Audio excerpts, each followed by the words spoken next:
గారి పేరు మీద నిర్వర్తించిన ఘనత మాత్రం బీఆర్ఎస్ ప్రభుత్వంది. కేసీఆర్ గారి నేతృత్వంలో ఇవన్నీ నడిచినాయి.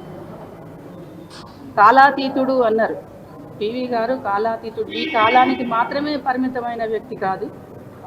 ఏ కాలమైనా ఎల్లకాలం భారతీయులకు స్ఫూర్తిదాయకం అన్నట్టుగా పార్టీలకు అతీతంగా, కులాలకు అతీతంగా మరి ఇప్పుడున్న కేంద్ర ప్రభుత్వం భారతరత్న ఇచ్చి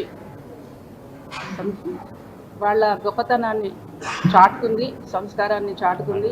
మనం అందరం కూడా పివి గారిని మనం స్ఫూర్తిగా తీసుకుని ఒక చదువు వల్ల ఏం సాధించవచ్చు, ఒక మేధా సంపత్తి దేశానికి ఎంత అవసరం అనేది దానికి వ్యక్తిత్వానికి నిదర్శనం పివి గారు. మనం అందరం ఆయన అడుగుజాడల్లో నడుద్దాము. మీరందరూ కూడా ఈ దేశ భవిష్యత్తుని, ఎస్పెషల్లీ చాలామంది ఇక్కడ యువత ఉన్నారు, మీరందరూ కూడాను పివి గారిని చదవండి.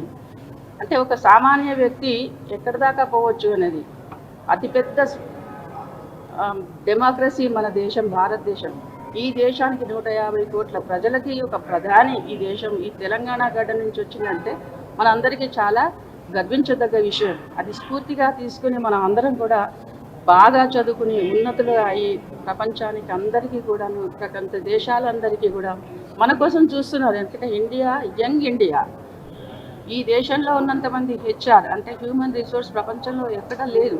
మరి ఆ రిసోర్స్ మరి వృధా పోకుండా మనం అందరం కూడా ఆదర్శంగా తీసుకుని మరి భవిష్యత్తును, దేశాన్ని తీర్చిదిద్దారని అందరూ భావిస్తూ ఇవాళ మనం మరొకసారి పివి గారిని స్మరించుకుందాం, నివాళులు అర్పిద్దాం. నమస్కారం అందరికీ.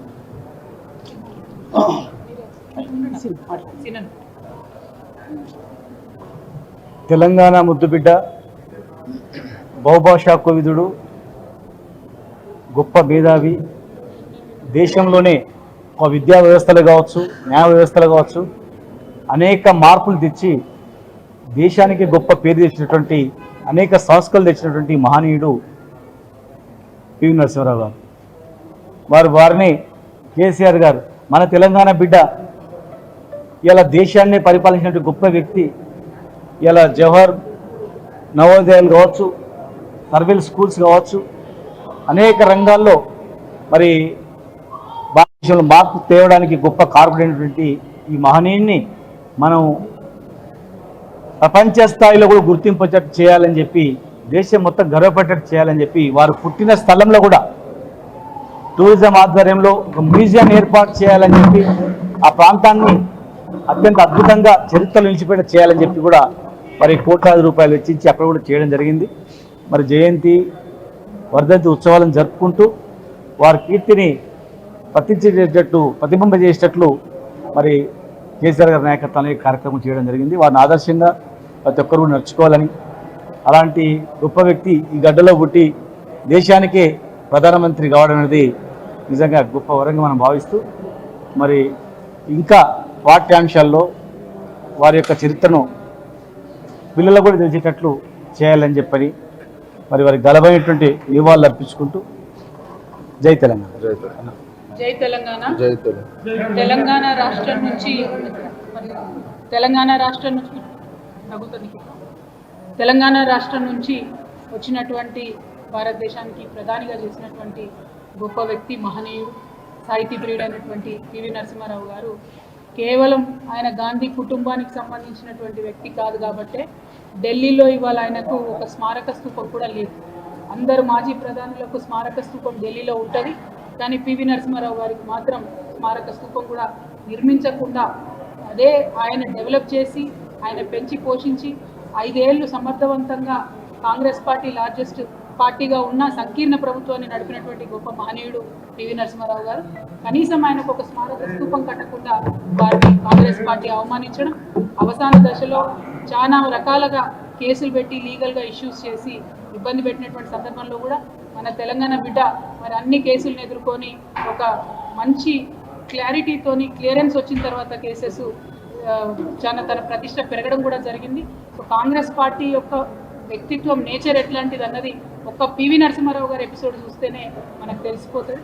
కాబట్టి ఈరోజు కేసీఆర్ గారు తెలంగాణ రాష్ట్రం ఏర్పడిన వెంటనే మన బిడ్డను మనం గౌరవించుకోవాలి. తెలంగాణ బిడ్డ ప్రధానమంత్రిగా అయినటువంటి వ్యక్తి వారి గొప్పతనాన్ని ముందు తరాలకు అందించాలి అని చెప్పి వారు మెమోరియల్ని పివి మెమోరియల్ని మనకు నిర్మించడం నెక్లెస్ రోడ్లో, అట్లానే పివి నరసింహారావు గారికి సంబంధించి అనేక కార్యక్రమాలు చేయడం, శత జయంతి సంవత్సరం చేసినప్పుడైతే చాలా గర్వంగా అనిపించింది. ప్రపంచవ్యాప్తంగా మన వాళ్ళందరూ కూడా మనం ఉత్సవాలు చేసుకోవడం జరిగింది. ఆస్ట్రేలియా లాంటి ప్లేస్లో పివి నరసింహారావు గారి విగ్రహాన్ని ప్రతిష్టాపన చేయడం జరిగింది. సో అట్లా ఎంతో గొప్పగా పివి నరసింహారావు గారిని ఆకాశం ఎత్తుకే మనం చూపించుకున్నాము, వారిని కాపాడుకున్నాము. వారి గౌరవాన్ని ఇక ముందు కూడా అలాగే కాపాడుకుంటూ ఇప్పుడున్నటువంటి రాజకీయ నాయకులందరూ కూడా పివి నరసింహారావు గారు స్ఫూర్తిగా నిలుస్తారని చెప్పి నేను భావిస్తూ ఉన్నాను. ఎందుకంటే వారు ఎప్పుడో ఒక మాట చెప్పేవారు, ఎంత డిప్లొమాటిక్ ఉంటే అంత బాగుంటుంది పాలిటిక్స్లో అని. కానీ ఇవాళ ఉన్నటువంటి సందర్భంలో పాలిటిక్స్ ఇక్కడ ప్రత్యేకించి కాంగ్రెస్ పార్టీకి సంబంధించిన వారిని చూస్తూ ఉంటే మరి పివి నరసింహారావు గారి దగ్గర నుంచి ఏమి కూడా వారు నేర్చుకున్నట్టుగా బాధగా అనిపిస్తూ ఉన్నది. మరి మనం తెలంగాణ సమాజం అందరం కూడా ఒక సభ్యతతో కూడినటువంటి మంచి రాజకీయాలు ఎలా చేయాలనేటటువంటి అంశాన్ని పివి నరసింహారావు గారి దగ్గర తీసుకొని స్ఫూర్తి పొందాలని, వారు చక్కగా ఉండాలి, వారి ఆత్మశాంతి చేకూరాలని చెప్పి మనస్ఫూర్తి కోరుతాం.